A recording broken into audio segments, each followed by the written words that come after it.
from the X-Men Monday podcast here. I want to thank you for joining us for this special episode where Anthony interviews Christina Strain, writer of Generation X, colorist on Runaways back in the day. She got together with us over the interwebs on a Sunday to record this kick-ass interview. So we definitely want to thank her for that. But yeah, just want to say real quick, you may hear some weird audio issues at first, but they do fix themselves as we get halfway through the episode or so. But as things go when you're recording, sometimes they just want to fix themselves on their own, and that's all we can wish for. But hey, let's go ahead and get into the interview. Hello, Christina. How are you? I'm good. How are you guys? So good. Yeah, it was going to be an early Sunday, but of course, as podcast recording goes, we're running a little later. But I feel bad because some of the stuff that we talked about before we started recording, I feel like probably would have been good for the podcast. Right? Can you just cut those in somehow? That'd be a lot of editing on you, but okay. So I wanted to start talking to you about, let's start with how you became a fan of the X-Men. What is your relationship with them from the beginning? What pulled you in the first place? Oh, man. So the 90s cartoon, as for many people, was a huge entry point for me. And then more specifically, my sister and I, so I grew up in Korea. Mm-hmm. I was a military brat. I grew up right outside Yongsan Army Base and went to school on base, Seoul American High School. And I was super into comics, but I was mostly into manga because that was more readily accessible. Right. Because we lived on the economy, we lived off base. Korean bookstores were all over. Koreans read a lot of translated manga and then Korean manhwa. But my sister really got into J. Scott Campbell and Gen 13. So what we would do on the weekends is we would walk from our house to this trade show they had once a week on base where this guy would import American comics. And you could get some American comics at the commissary and stuff, but he had not beat up copies. He had nicer books, and I was my paper products have to be very nice. Yeah. So less wrinkles better. I wanted non beat up books. Damn it. Nice. So we would go to his store, his little tabletop that he sold stuff at, and Karen would get Gen 13, and I fell in love with Joe Mad, so I would buy X-Men. Nice. Yeah. So that was my entry point into X-Men comics. I really liked the art. It was close to something that I was familiar with because I loved Adam Warren and I loved Joe Mad because they both had heavy manga influences. So for me, it was an easy transition into American comics. Right. So yeah, that was how I started reading American comics. Even storytelling, I feel like a lot of X-Men themes could really translate from manga well to just in the off the wallness of what you can get between the two. Totally. And not only that, the soapy elements. Yeah. And we had talked a little bit about this. I care so much about character relationships and interpersonal dramas, and manga, because it is such a long format storytelling, they're super into that. They want you to love these characters so deeply, and they want to destroy your heart in the process. Right. And I was like, X-Men is perfect for that. It does that so well. Fucking Rogue just dropped Gambit off in Antarctica because he initiated the Morlock Massacre. This is amazing. So I feel it was all of that stuff where my all of my sensibilities were hit in one book. Mm-hmm. And not only that, X-Men was great because it was about weirdos who didn't fit in anywhere. And as a high school weirdo that didn't fit in anywhere, I was like, yep. I get this book. Yep, exactly. I think I the same with it was the 90s animated series, and then I actually had a bunch of action figures, and then when I found out it was something I could just go pick up and read, I binged so much it just changed everything. But coming off of you just mentioned Rogue and Gambit, and just starting from where you did with your relationship with X-Men, what is your relationship with the original Generation X series, and how has it influenced you with your current work? So it, like, you know, you get into X-Men and then you see there are other books with X on the cover. So that was just kind of, yeah, you're like, oh, teenagers. Teenagers more my age with all kinds of like soapy drama. I'm all about this book. Right. So Gen X was actually after X-Men, like my next X book experience. And I really enjoyed it. Like, it was just so teen angsty in a way that spoke to me as a teenager. Yeah, there were a lot of characters in it that really did something for me. I was like, this is nice now. Like, I do feel like even more like the X-Men already made it feel right, but this is, like, me in there now, you know? Yeah, you look at the original, and it's funny because, like, when I was a kid, I didn't, you know, you don't think about this stuff, you don't analyze it in the way that you do as an adult. But in retrospect, I think that, like, the thing with the original Gen X run, you know, that really struck a chord with me, especially like the first like 20 or so issues. I think the fact that, like, I was, you know, this not just a weirdo that didn't fit in. I could not, you know, I was this half Caucasian, half Asian kid growing up in Asia, where all the my dad was 6'3", so I was like a really tall girl. I didn't know it at the time. I used to be skinny. Now I'm like comfortably thick. But I think that happens to all of us. Yeah. Yeah, but I was surrounded, because I lived off base. I was surrounded by tiny, wafer thin, sparrow built Asian chicks. So I wore really baggy clothing that like hid my figure because I just felt fat. And not only that, like, I didn't fit in Korean jeans. I didn't fit in like Korean shoes. I just didn't fit in anything over there. So I had a lot of issues with the way that I looked physically. And in retrospect, when you think about Gen X, so much of it is about kids who have physicalities that they're uncomfortable with, or they should be uncomfortable with, and they're kind of getting to a place where they love themselves. Chamber in particular, I think, like, always was like, my boyfriend, because like he was so fucking tortured, but in an understandable way.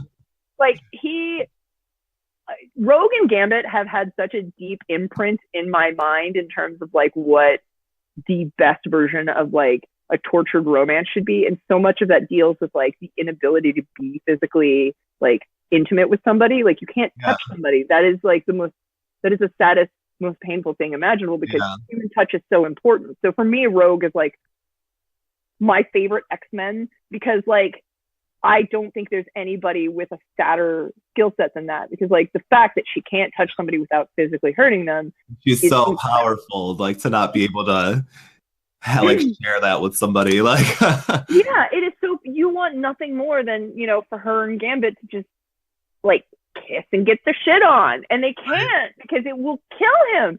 And so Chamber filled that sort of emotional like torture that I need in a romance, where it's just like, he can't even kiss Paige. He has no face. Like, his mouth plus like around that age of just like kind of music I listened to that and everything, he was like the epitome of the lifestyle. So yes, he was like that sad boy extreme that like you're just like, oh my god, if he could only be understood.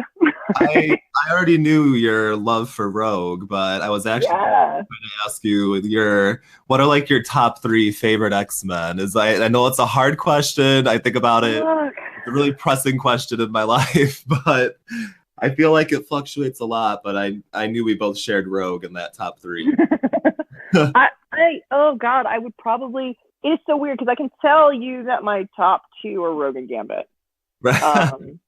And I'm not gonna lie, Gambit wouldn't be nearly as amazing to me if it weren't for Rogue.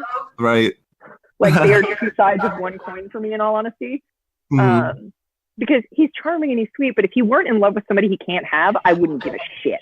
Right. You know? They're a really interesting duality. I mean, she can't do things that he does most. Exactly. Like, I feel like they were constructed in a way that is perfect, where it's this perpetual like tortured romance in a way that makes sense. It's not like bullshit orchestration. It's natural. Right. So when I try to think of who my third favorite X-Men is, it's really tough. I might have to say Jubilee. Nice. When I was a kid, like just the fact that she was, this Asian kid that was in the forefront of X-Men storytelling was big to me, because I didn't even identify with her on a personal level so much as I was like, oh look, it's the Asian chick. Right. I think one of our other hosts, Alan, will be really excited on the X-Men Monday episode. He's a hardcore Jubilee fan. He's gonna be pumped about that. I like her. I love her so much. I kind of struggle because I think that third hole is always, or that my like third favorite is always filled by a very like morally questionable character. It's either like Magic or Emma, Colossus. I struggle with. I feel like all of my favorite ones are the tortured ones that might do something wrong at some point, except for Rogue. I think she's like an amazing hero, but she's already been bad, so. I know, I love it. It's so funny. I love Magic, and somebody, I don't remember who it was, somebody was like, why didn't you want to put her on Gen X or something? I was like, because she's too fucking capable. Like, yeah. She's done. What do you want? No, do you not understand the premise of this book? Yeah. She used to be a kid. She's grown up a lot since she first came on the scene. Well, going off of Gen X a little more, I actually have a question from one of our other co-hosts here, Rob. He has a question about Nature Girl. Since she can communicate with animals and eat plants, what does she eat? Is she vegan, or does she have She's a fruitarian. Mm-hmm. I've thought of this. Because like, does she have to get permission from before she eats a plant? Does she have to like check in and make sure it's okay, or does she have like a deal? You know what? So this is my first thought when I was thinking about Nature Girl, was like, if you can, obviously if you talk to animals, you're gonna be a vegetarian. But if you can talk to plants, what do you eat? Yeah. So I thought about it, and I was like, this has to be somebody who only eats fruit that she prays to God fell off a tree naturally. So, perfect. Yeah, so that's why, like, in issue 5, there's a point where she has Nathaniel like touch apples and like tell her which one fell off the tree naturally. Yeah, that was so funny. It's because what she's doing is basically hoping that she can find something that wasn't murdered by being pulled off a tree. So she eats fruit, and she's very hangry all the time. I wonder, if would one animal kill another animal like for her to like help her eat? You know, like if it was like a last case survival scenario. I know that's a little grim, but I could totally see like Miss Possum like helping her, you know, like. I feel like she would probably dive between them and be like, "Don't do it." She's a really fun character. She's also out of all of them, she's probably the biggest enigma to me, because like in my head, she will always identify more with plants and animals than she does humans. Yeah. It's so funny because like I'm writing a character who's a Hapa.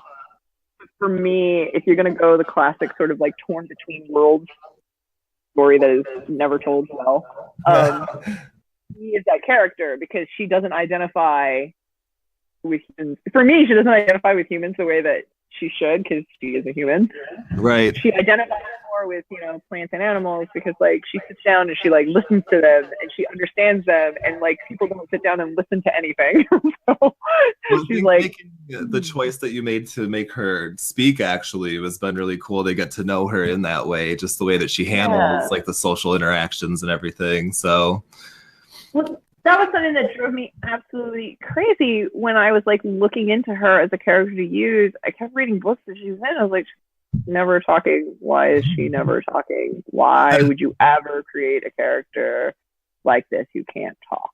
I was like, are you kidding me? And then on top of that, like as an Asian female, and I'm sure this is not the goal, but like there's like such a strong stereotype with the silent Asian character that I just was like, I can't do this. Right. I can't. I get the concept behind it, but it drives me up the wall because, we're dealing with still images. If you're going to take away her voice, you're not even giving her a ton of chance to emote with her face in a way that you get in like a television show. So it drives me crazy because her amount of like, she's a flat character almost out of necessity. Like you could make her a lot more dynamic if you just let her speak. So I just didn't see the purpose of sticking with that. So I was like, no, we're gonna give her a voice. We're gonna let her talk. She's gonna be fucking weird, but that'll be, that goes to her. But at least she'll have something to say. Right. Otherwise, she just kind of sits there and hangs out with trees. No. Well, in making those like dynamic changes to these characters that have been around before, just to like flesh them out more, you also created Nathaniel, Hindsight. We just talked a little bit about him before, but I just wanted to hear more about the inspiration there and what you when you decided to create a character and how that worked to the story you wanted to tell.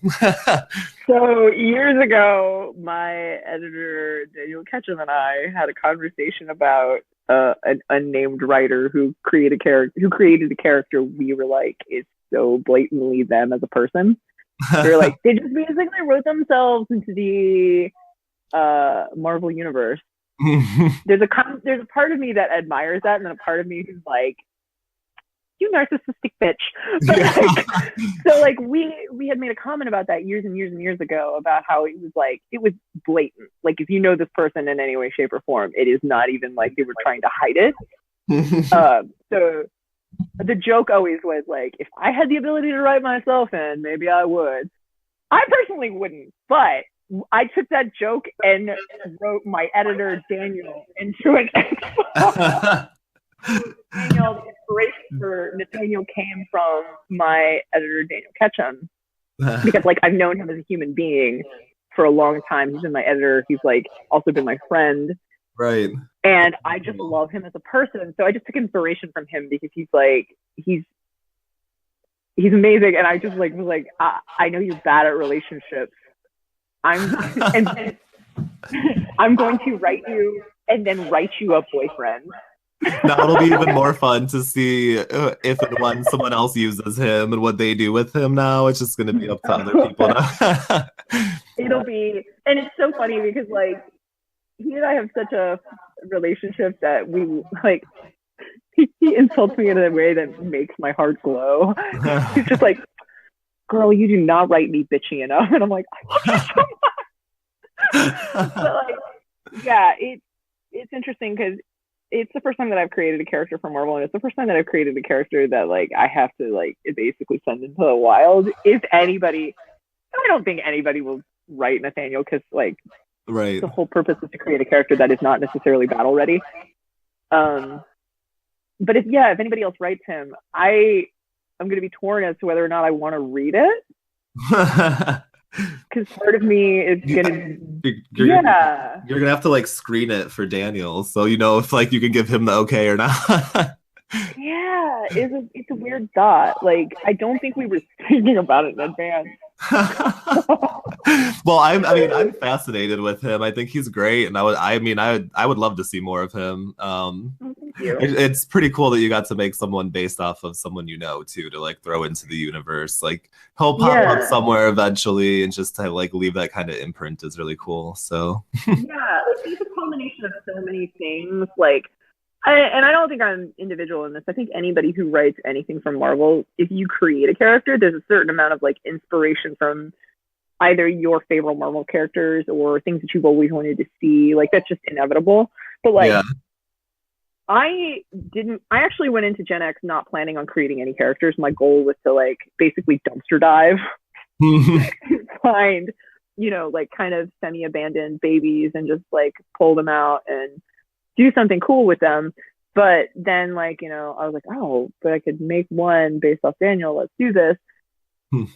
And when I started doing that, I was like, I already know his personality, but like, what would his power be? And then my first thought was like, my favorite character is Rogue. Like, I jokingly was like, Daniel, I'm going to make you a boyfriend because you're bad at having one in real life. And like, I immediately, like, he just started coming together very quickly for me. It was like, if I were to give somebody this power that prevents them from touching somebody, how do you highlight that power? And it's like, oh, well, if he has psychometry and he like can see into somebody's past and he can feel what they feel, that is like a big, like, I consider myself a relatively emotionally stable person, relatively. When it came to dating and stuff, I was like, I tried not letting people's past bother me. Can you hear me? Yeah. Okay, I heard like a boop, boop, boop, boop, boop.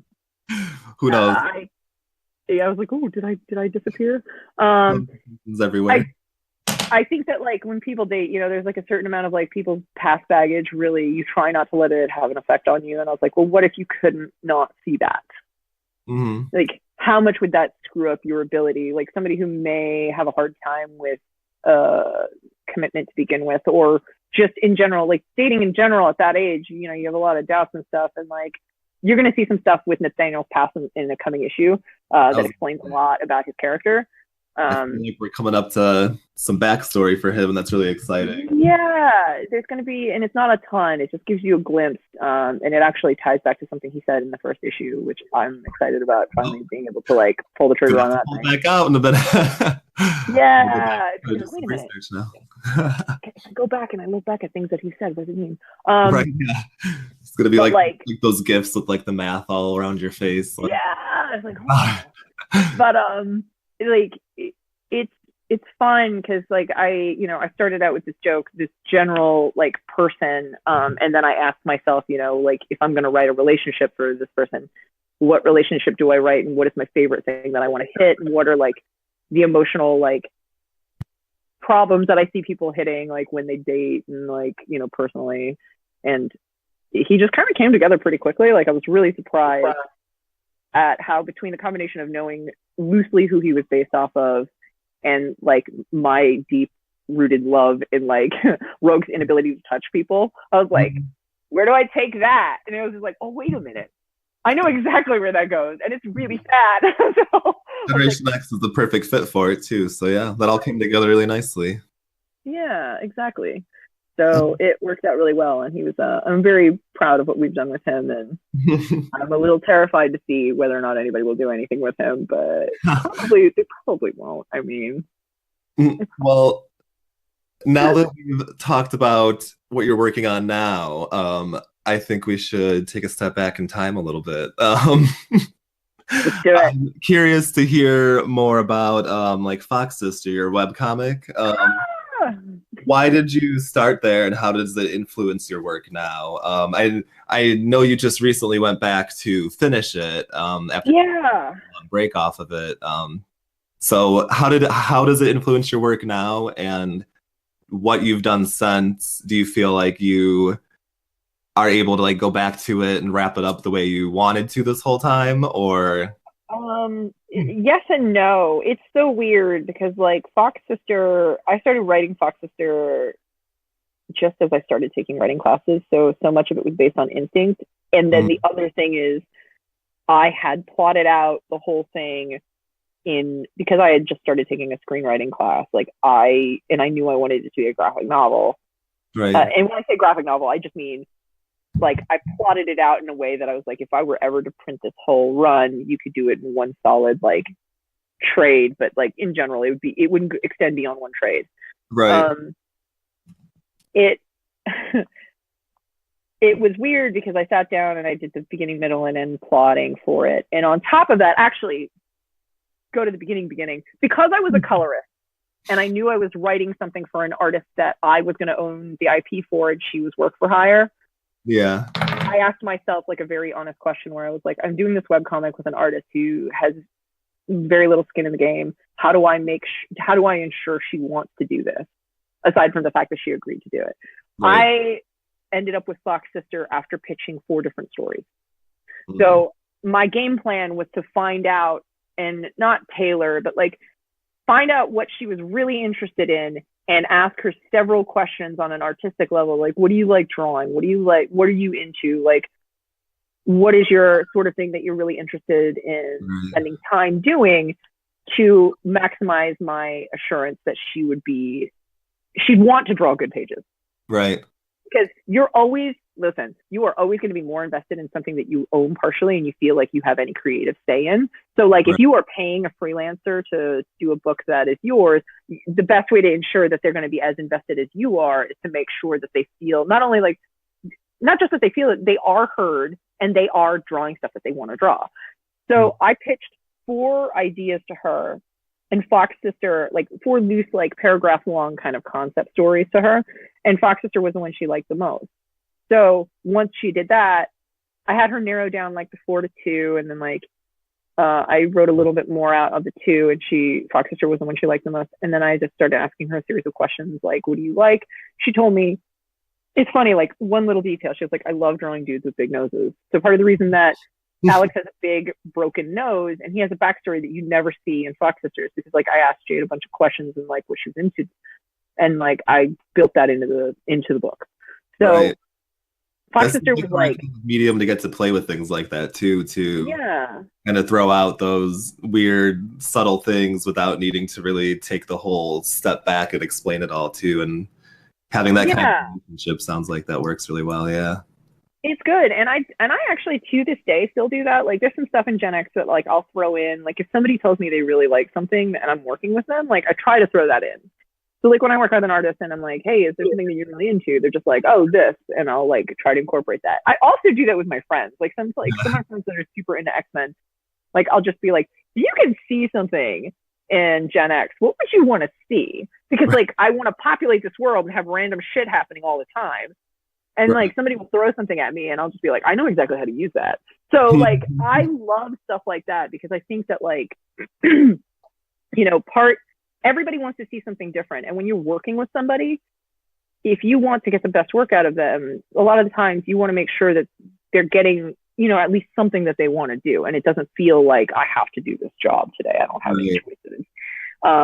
So yeah, like Fox Sister it was an interesting thing to start, because it was the first thing that I wrote that I put my real name on and a fake name. And I wanted it to be something that both of us were super passionate about, because I was like, you know, if I pitch her 4 things, I'm going to pitch her 4 things I want to write. And it's just a matter of, you know, what does she want to draw? And then, you know, I want to structure this in a way that it has a beginning, middle, and end.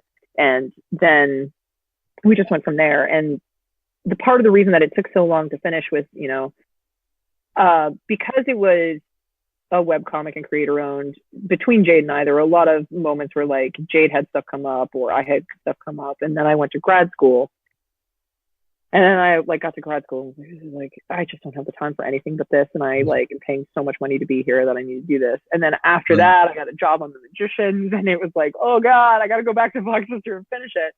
Right. Coming back to it and finishing it was a little weird, because I had to reread the whole thing to kind of get myself back into that headspace. I knew plot-wise how it ended. And when I say plot, I mean the general strokes of what needed to happen at the very end. Right. But I had to reread it. And the thing that surprised me was I was writing Gen X also when I was finishing I was writing Gen X, I was writing for Magicians, and I had to finish Fox Sister. And what caught me off guard was the sheer fact that like I had been writing so much this year. I was expecting it to take a little bit longer than it did. But when I sat down and actually wrote, the pages like kind of came out, because a combination of like been sitting on it for so long for Fox Sister, yeah. Yeah, well, I just expected it to be more difficult. Like Gen X, part of what makes Gen X so hard is there is a certain amount of research that I have to do to satisfy myself, and I have to like find certain things. There's so many characters that so much stuff has to happen in a way that clicks and emotionally satisfies me. And then on top of that, if you know you're writing an auction with a ton of villains, you're like, you want to make sure you know what you're writing. So right. Like stuff like that, where you're like, oh, this takes some research, and it's like on top of that, you want to make sure it all works. Fox Sister was like, it's like 3 characters. It's like 2 plot points that had to happen. And with Magicians, a lot of times the thing that we ask ourselves, you know, is kind of like, are we overcomplicating this? What is like the simple satisfying route to get there, the simple surprising route? And I just like, there were a bunch of things that I think that the younger me would have like tried to use too many plot mechanics to like hide certain elements. And I was like, I can hide certain elements, or I can just go faster and just make things happen so fast that you don't have time to think about it. And that made things super simple. So it was like this weird thing where when I first started Fox Sister, there were like things that I agonized over to make sure like everything was perfect and in place. And then at the very tail end of it, when I knew certain things had to happen, I eliminated a lot of the questions that I would have asked myself in the past simplified things in a way that I thought was satisfying and just drove home. And so like I wrote like the last 17 pages in just like a few days. It was like three sittings, and it was just like, feels so nice just to like get it out and feel right about it. Yes, it was so great. It was like the least tortured writing that I had done this year, which is so satisfying. Well, yeah, I was going to ask about doing writing for the Magicians also, how just writing for TV versus writing for a comic, just having, you have the creator owned, you have Marvel, you have TV. Yeah. I was going to ask what you learned like from one that can incorporate the other to just give you another angle on it. Then you already answered it. That was awesome. Yeah, everything is different. It's all so different. And I gotta say, like, I thought that comic writing was just ingrained in my soul. So like when I first started writing Gen X, I just hadn't written a comic script in like 2 years. I was surprised at how hard it was, that first issue. Because I was like, oh fuck, my brain has been recalibrated to write television. And now I have from like moving pictures to just pictures. Like, oh no. Yeah, and it's just like, it took me like an issue to kind of like rewrite myself when it comes to writing comics. So now I'm kind of like nervous at the idea of taking that long of a break from comics again. I'm like, I just need to make sure that in whatever downtime I have, because like I can only do so much, I at least jot down like stuff for me so that I don't forget how to do this again. That was a pain. Is there I don't know if this is something you wouldn't want to comment on, but is there one that you prefer more than the other in terms of just the method and the process? Like what meshes better for the way you write? No, because each project is a different thing. There are certain things that are just intuitive for me to write that is really fun. But then there are things that are not. And I find that with comics and television, I get both of those all the time. So it's like to spice it up a little too, to not like to be like as a writer to be able to do two different kinds of writing and somewhere else to like freshen up on the other kind of, Yeah, and it's interesting because like writing on the Magicians, a coworker of mine was talking to me and we were talking about what we were going to do on hiatus because we're on hiatus now.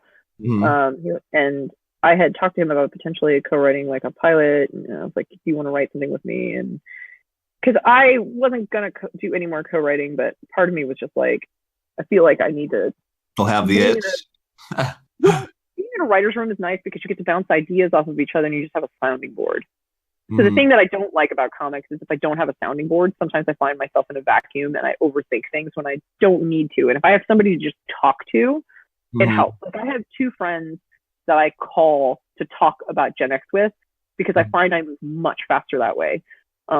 Because just hearing it come out of my mouth as I talk to somebody else automatically solves a lot of problems for me. So I just talked to one of my coworkers on the Magicians about the possibility of co-writing something just to kind of like have somebody to bounce ideas off of. And Teamwork something he said to me fun as a writer, I feel. Wait, what? Teamwork is always fun as a writer, I feel. It's nice to have. It is. Yeah. It is really fun because you can easily get caught up in like just a deep dark hole that you don't need to go down if you have somebody to just bounce stuff off of, because you immediately hear it come out of your mouth and you're like, no, that is not a good idea. I'm not going to do that. Like I've been thinking about this for days, but I think I was Or you have somebody who's like, no, you're overthinking it, or why did you veer from that idea that you had that I really liked? It kind of, you can easily self-doubt when you're alone. So like my coworker was just saying, he was like, I think what I need to do during hiatus is like write something that's for me, because when you write for when you write on a show, ultimately you have a showrunner you're writing to, which is not a problem at all. Like it's great, especially if you enjoy the show, but you have a boss. And he was like you have Gen X, that's for you. And I was like, yes and no. I also have a master I have to answer to because it's Marvel stuff, not mine. Yeah. So there's a certain amount of like I can do what I want, and there's more of a no, I can't.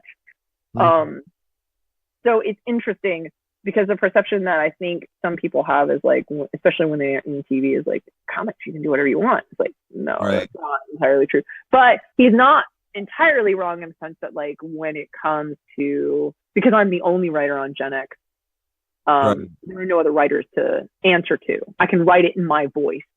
It is totally me. But it's weird because like I hear that and I think, well, I've done creator owned and I've experienced the actual version of like I have nobody to respond to. Right, That's right. not Marvel. You know, that's not working for Marvel. So not to keep layering this, but your journey just with your career is fascinating too, just to throw in there about doing colors, like most notably Runaways. That you have this creator owned and then you do this work yourself with the team. You have all these different ways of doing it. When you did colors, you had someone else like giving you that layout kind of, but how does that like translate and influence working as a writer now? Because if I'm not mistaken, it was like you colored first, but you were also doing your own own writing, but then you were still working on that while coloring, and now you're retired with coloring and just writing. So how does that like play in and influence each other to end up where you are now? You know what I mean? Yeah, no, I totally but yeah, so basically I just colored. I wrote in high school like every other good high school kid who's lonely. I did that and then I colored and just colored. I did not write while I was coloring for the first few years. Okay. I only started writing out of this deep-seated need to do something other than spandex. As a kid who grew up reading manga, there were a lot of genres that I read. So one of my favorite things about Runaways was it was so much a teen drama in the disguise of a superhero comic. It was so deeply ingrained in what these kids were going through that the superhero shenanigans was almost secondary. So when Runaways came to an end and I was working on stuff like, I had a great time doing World War Hulk. I loved it. But then, I'm like also working on like Thor and all these other books. I just was like not as emotionally invested in them. Right. And I just needed something that was not those things that I was working on, because that's all I was working on. And I just needed something that was like a palate cleanser. So I started writing almost out of necessity because I needed something different and I wasn't going to get that at Marvel. Right. Yeah. So my writing was genuinely informed primarily by what I was frustrated that I wasn't getting at Marvel. So much of what I wrote was me being like, I'm pissed off that I can't get these things. I want these things. So I started writing those things, and it kind of took off from there, where I was like, when you're coloring, if you're a good colorist, you're not just coloring. You're asking yourself, what can I do to enhance the storytelling on this page? And in order for that to work, you have to read a script and understand what the goal is. So what I would do is I'd read a script and be like, okay, well, here's a heightened emotional moment. What can I do to enhance that with color? And it's not necessarily going to be color the natural way. Sometimes it's going to be like do crazy lighting or crazy color schemes. Some of my favorite things would be like emotional storytelling with weird effects. Like, right. The page where Gert dies in Runaways with this crazy spatter effect with this like heart monitor thing. None of that shit's in the script. That is all me going like, what can I do to amp this emotional moment? So I spent a lot of time as a colorist thinking about story. And a lot of that involved, 8 hours of me coloring a page where I'd be like, this story plot doesn't make sense, or this moment doesn't make sense, or this is something that's driving me crazy. So I thought about story all the time. So when I wrote mostly off of instinct and the fact that I had worked on like 170 comic book scripts, and I had read a ton of storytelling, some of which I thought was good, some of which I thought was bad. So I just wrote, and then the thing that caught me off guard that I didn't expect was how much I enjoyed it. Like I did this thing that I thought I needed to do in order to color stuff I wanted to see. Like I wrote books that I wanted to color. And then I was like, oh wait, I actually enjoy writing this book. Yeah, I was gonna say throughout that career that you just explained, it's like you've dabbled in each aspect of like the storytelling method of a comic, and I think that really shows in your writing in Generation X. It feels like you really have taken into consideration like all of the angles involved to the final product, and I think that's awesome. Yeah, and I think that's like, for me, that's ideally what it is, because I think people fall in love first and foremost with characters. So a lot of the times, like when I'm writing or even when I was coloring, I'd ask myself, what can I do to amp up the moment with this character? Like, what can I do to give a reader the best emotional response in accordance with this character? Because what really matters is what this character is going through. So, like, I spent a lot of time thinking about story, which naturally led into writing, which then naturally led into me going, like, as much as I really enjoy the act of coloring, unfortunately, the way the comic book industry is set up, colorists don't have the best lives in terms of, like, you can't really schedule. You're at the mercy of a deadline. Right. You're at the mercy of other people's schedules. It's painful. It's really difficult. Like, it's a life that's not. There's that whole thing where it's like comics will break your heart, kid, and it's ultimately true. Like, I know a number of artists who have had like divorces and shit because they worked so hard to get into comics, and then they're like, I'm not gonna let this go.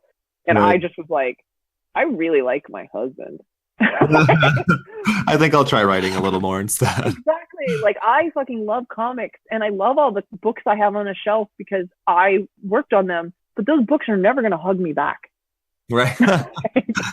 So I think I need to ask myself, how do I maintain both? And I realized that, like, the best thing about writing for me, and this is so terrible, I have narcolepsy, so I have to sleep. But coloring, because it uses a portion of my brain that isn't necessarily problem solving, it's a lot more like instinct. Once I set up a page, I color. I don't necessarily have to analyze the page as I go. I made that plan in the very beginning. I just need to follow that. Right. But when I'm writing, when I'm tired, I can't write because words don't come together. Right. That's nap time. Yeah, exactly. Like, I actually sleep as a writer in a way that I never slept when I was a colorist. Like, working 48 to 60-hour shifts as a colorist were normal for me. Well, let's see. I got a little mini list here of some rapid fire fun little questions for you. Bring it. Aside from Magicians and Runaways, what other TV have you been watching? I just started watching that show on Netflix, Dark. Ooh, I just heard someone last night telling me to watch it. They were like demanding I have to go watch it now, and I'm like, It's slow burn. There's stuff in it that is super freaking cool. I really like. So I'm in the middle of that. One of my all-time favorite shows ever is Misfits. Oh yes. So good. It's so good. Especially being an X-Men fan, that's perfect. that show for me is it encompasses everything I really truly want out of a superhero comic, which is they're not even trying to save the world. They're just trying to, like, get by. Yeah. I just love, and the characters are so fucking dirty. I love them so much. It's like all of my sense of humor. I also really love a British show called Utopia. Someone at work was just telling me about that too. You're naming everything that I keep hearing about and haven't gotten to. It is so good. You need to see that. It's so good. Yeah, I really do watch a fair amount of television. Yeah, I have like a list that I got to make sure I keep up on. Like, there's just certain shows you can't miss. Yeah, there's some shows that are just so freaking good. I love it so dearly. But yeah, it's weird to think. Considering how much television I watch, I should know readily everything that I'm like watching and what I'm excited for, but then I easily forget. It's terrible. Yeah, there's just too much. There's too much good TV, really. Yeah, there's so much. Oh, Please Like Me is another show. Like, I always love to plug. It's over now, but it's an Australian show. Please Like Me. Please Like Me is so good. I like to kind of call it Gay Seinfeld. Right up my alley. It's so good. It's basically loosely based off of this comedian's life, this guy Josh Thomas. And it is, I've heard it compared to Girls a lot. It's not like Girls at all, but it is definitely awkward as hell and really funny, and the characters are very, very grounded. It's so good. It's really right. Yeah. You're also a Drag Race fan. Oh my god. If I haven't noticed some references in Generation X. I love Drag Race so much. It's very near and dear to my heart. I was just having a marathon with some friends last night, watching like all the different YouTube videos, like Raven and Raja and I love him so much. Katya. That being said, who are some of your favorites? Because I could talk about this for hours, but rapid fire, who are some of your favorites? Okay. So I've been watching Drag Race since season 1, and actually Daniel Ketchum, dear editor of mine, I love him. The guy that Daniel Carver's based on, he got me into it in season 1 because I always loved. He's such a good person. I love him. I've been into drag queens. I just don't love going to drag shows because that requires me to leave my house. Right. Yeah. So, like, I love going to a good drag show. I'm just such a homebody. And when I was a colorist and completely chained to my desk, I couldn't really go to drag shows the way I wanted to. And so he was like, you need to watch Drag Race. It is like top model with drag queens. And I was like, bring it to your room instead of go out for it. It's so amazing. Exactly. And the way that they kind of made fun in that first season in particular of other reality shows was just, I was cackling. So my favorites have evolved as the show has evolved. Yes, of course. I fucking season 1, Ongina. I am still mad that there's not an All Stars with her in it. I know.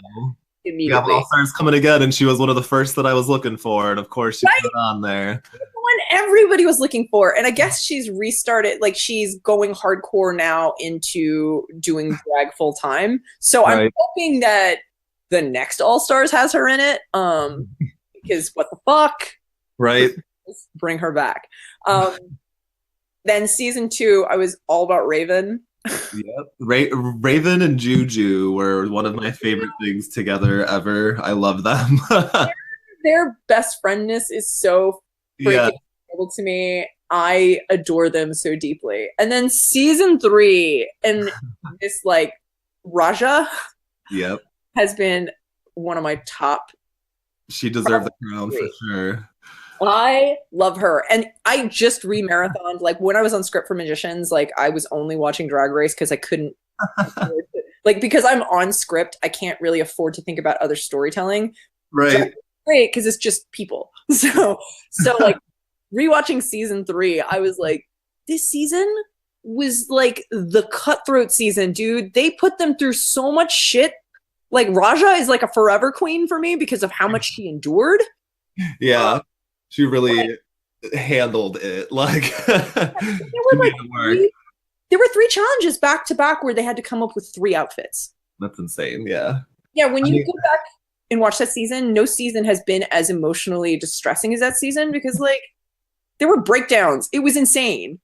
I feel like we need to just do a whole separate podcast just talking about Drag Race now. I could talk to you about this forever. It's so fascinating. I could talk about Drag Race for years. I love it. Katya is like my spirit animal, like just guiding me in life. So good. Like I get so excited about it. It's just in the years where we get 2 seasons, I am never happier. Like it's the best thing in the entire world. It's probably my favorite show. How about our most recent winner, Sasha Velour? Oh my god, Sasha was my favorite from like early in the season. I really wanted her to win, but I didn't think she was going to win like everybody else. It was like it's obviously going to be Shay. So like still gives me chills. That like finale being the like freaking lip sync down duel. I was just like, yes, this is a good, because one of the things that I was thinking the whole season was like, oh my god, all of these Instagram queens are not good at lip syncing. These are some of the like, these are not the best lip syncs I've seen. Like Trinity is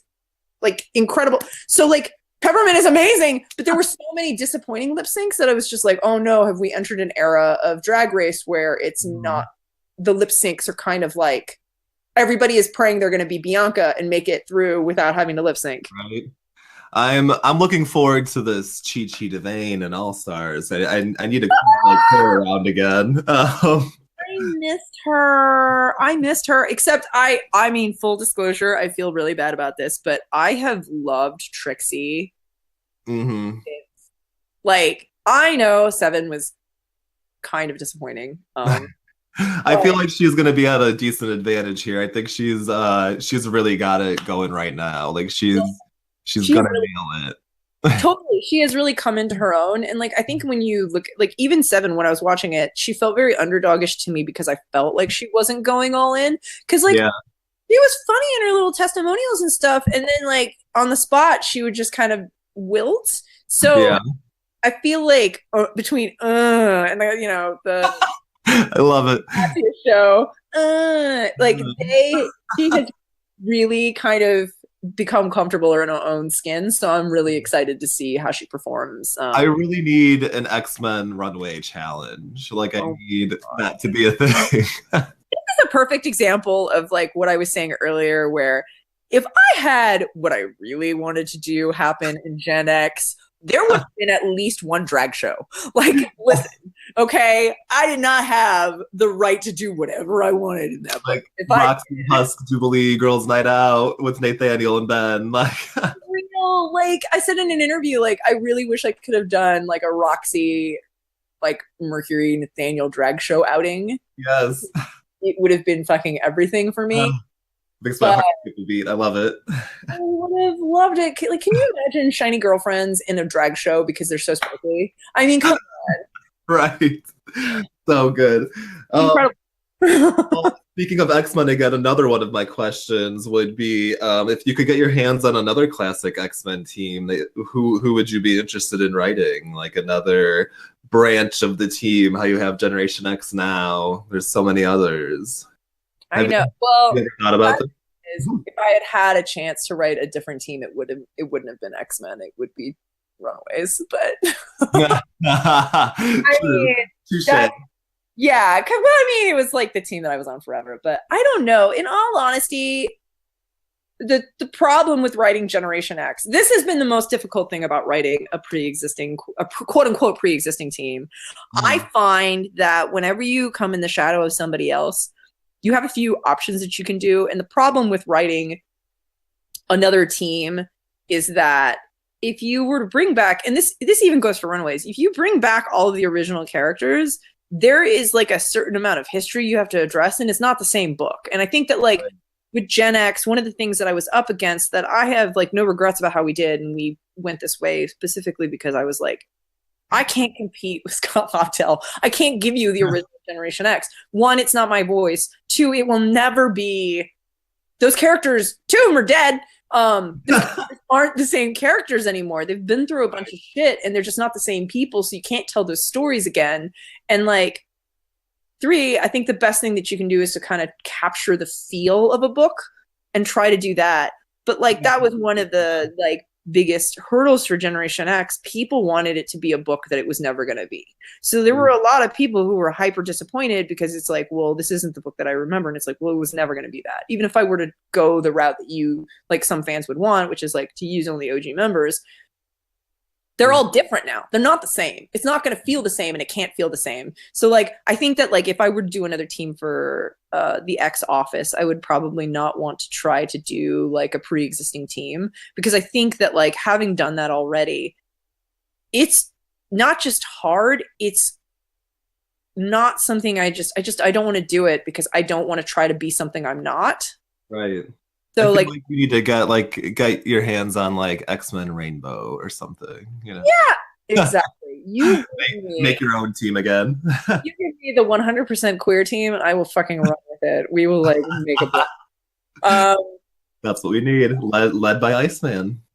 It doesn't even have to be led by Iceman, man. It could be led by like. Here's the thing: Iceman is great. He's got a lot of pre-existing history. I want to write teens. Like, if you, it better be baby Iceman. Like, right. Yeah. You know, I mean, that's one of the more interesting things about what you've done is you've been able to work on each layer of a comic dealing with the same like a similar dynamic of character and lifestyle and everything. That's been awesome. It's been fun. And not only that, like I think that like I, as a writer who have already had a career as a colorist for Marvel, the one thing I know that I want to do if I, keep writing for them is to just make sure that I write books that appeal to me as a writer. Because when I was a colorist, I tried very hard to color books that appealed to me as a colorist. So I wouldn't want to change that thought process in terms of like the way I work. So like I already know writing wise, like if I write stuff for Marvel, there are things that I want to write, and a lot of them are going to involve teens because I just really like teen dramas. I mean, you're handling it very well. I think that's a great idea. That's my thing, man. That's the thing that I like. I like teens. I do. I like teen. Nobody makes a stupid decision like a teenager. They're the only people that you can forgive for making stupid decisions because they're too young to know better. So, Right. Well, my last, I mean, this rapid fire is not very rapid. Me and you. But speaking of being a teenager, I was curious about what you did for work before working on comics. Well, like, what's your earliest job or your last job before working on comics? Or so please don't be mad when I do this. I came into comics right out of college. Nice, lucky. Well, remember, do you guys remember Wizard magazine when it was a printed book? I've heard about it. I don't know if I even ever got my hands on it even. This is how old I am. They occasionally have little written bits of advice from professionals. I think the most valuable thing about that book was reading, if you wanted to work in comics, reading advice from pros. Mm-hmm.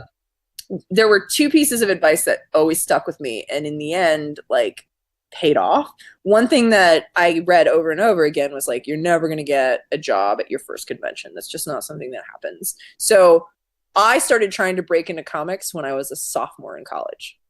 So I immediately, like, I saved my money, and in the summers I would go to conventions out of state because I went to school at Louisiana State University. So I would like save up my money to buy a plane ticket to go to a place and to stay in a hotel to go to conventions and show my portfolio. So I did that every year in preparation of hopefully breaking it. Like my goal was to break into comics when I was in my 20s. Like my plan was to get a degree in graphic design, do that during the day, just try to break into comics and break into comics eventually. Because I started early enough, I made connections while I was in college. And by connections, I mean I saw the same editors, showed them my portfolios, like way, like was introduced to people. So by the time I was a senior, I basically had an opportunity to get a job at CrossGen Comics. Nice. And then CrossGen went under, and I knew Eric Koh, who ran Udon, who like was my connection to Marvel. And he, when CrossGen went under and I was unemployed, I sent him my portfolio, and he sent it to Marvel, and that's what got me on Runaways. So like the sheer fact that I started trying to break in when I was 19 helped so much, because it helped me break in when I was 22. It helps a lot to have that like clear perspective of what your goal is when you're that young, going into school like that, to know. I mean, that's exactly. Yeah. Yeah. So I was very strategic about like how I spent my time, basically, because I just was like, I want to do this. And if I'm going to do this, I need to start now. It sucks. Like that's the whole, like you and I had a conversation before we started about not being afraid of failure. I was like, I need to go get used to like hearing advice from people and apply it right now, in order for me to break in. So like, I would do portfolio reviews when my portfolio was fucking garbage, but creators aren't mean. They'll give you like they'll try to compliment when they can, and they'll give you, advice and like critiques that are, as soft as possible. But like, I just got used to showing my stuff to people and hearing where I didn't do it right. Mm-hmm. And then I just kind of got over that and just kept going. So I bring my mind to that with some of the better advice I've gotten in a while, just to like keep that in perspective while I'm working on what I want to try to do and everything. It's been really nice to hear that and know like with where you did come from and how you got there. Just to hear your take on that is refreshing. Yeah, like people should just. I think people are scared to show things that aren't good enough, and to a certain extent, that's rightfully so. You don't want to go to a person that can actually like. In television writing, you don't want to send out garbage first drafts of a pilot to try to get something, but you have to have a group of friends you're willing to show those garbage pilots to get, advice as to how to make them better. So you can't be scared of failure, because you need to get used to hearing that. You need to hear like where you need to improve. You need to actually be comfortable enough to hear it to absorb it, to address what the actual, because the problem they say might not be the actual problem, but you got to be able to hear it and process it and understand what you need to improve to make things better. Right. So yeah, you just can't be scared of showing things, like, you know, talking to people about potential failures, because in the end, those failures still amount to an experience that'll tell you how to do something better the next time. Right. You just gotta keep chugging along. Yeah, exactly. So yeah. Well, we also talked about this a little bit off air, but I wanted to wrap this up with asking you what's next for Christina Strain. What do you think you're gonna try to do next after Generation X, and what's your goal here with? My goal is to I have to write either a new pilot or a feature. I have some ideas on when I'm gonna do that. In terms of the next comic that I'd like to write, I have a queer romance in mind, and we'll see where that goes. I'm still figuring some angles out on that one. Is this like a for Marvel pitch or a creator owned? Or? No, this would be probably creator owned. Nice. I need a tiny break from superheroes for a hot second. I need to write something that's a little more just whatever the fuck I feel like writing. Well, I mean, what you put out there in Generation X does have a lot of personal sentiment and just emotional background to it. And I think, yeah, that sounds awesome. I would definitely like to just do something that is a little smaller in scope, and a little more focused on probably, 3 or 4 individuals. Because I love ensembles, but like Gen X is kind of blown up to a big thing. Like, I need a few fewer pieces. Feel like you're playing chess still, trying to wrap up the series and get everything tied up right. There's a lot. There are a lot of people in it right now. So yeah, I want to do something that's a little simple and like a little more, probably a little quieter, not necessarily slower in pace, but just not quite so explosive. Right. Or, I don't want to worry about saving cities. I want to worry about like breaking hearts. Well, I'm very excited to see what you come up with next. I'm very much so looking forward to it. Thank you. Enjoyed everything I've seen that you've done so far. And that being said,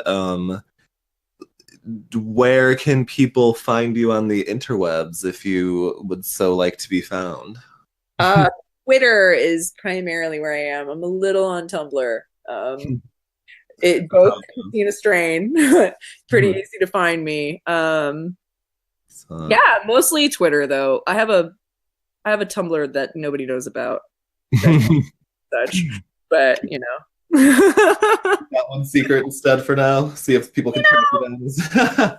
Everybody's got to have like their account where they like things that nobody needs to know that they like. Right. I call it my tuxedo mask account. Like. Yes, I want to be a fan. I want to be a fan without being judged for being a fan. That's all. Right. Well, yeah, it's been a blast talking with you, and thank you for giving me your time.